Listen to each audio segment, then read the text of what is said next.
আচ্ছা, আমি আজকে একটা পিওর সিল্ক দেখাচ্ছি, মুর্শিদাবাদ পিওর সিল্ক। তো আমি এটা পুরো খুলে দেখাতে পারছি না, কারণ দেখো যেহেতু কাস্টমারের এগুলো এরকমভাবে দেখানো সম্ভব নয় পুরোটা খুলে, ভাঁজটা যেহেতু নষ্ট হয়ে যাবে। আমি এটার সাথে না এটার যে ছবিটা আছে পুরো সেই ছবিটা দিয়ে দেবো, তাহলে বুঝবে।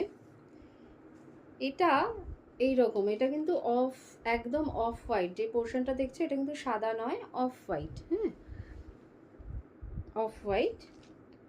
নিচে যে ডিজাইনটা দেখছো এই ডিজাইনটাই পুরো মনে করো ওই হাঁটুর কাছ থেকে, যদি প্রমাণ সাইজের মানে কি যারা লম্বা, মনে করো ওই হাঁটুর থেকে বা হাঁটুর একটু নিচ থেকে এই ব্যাপারটা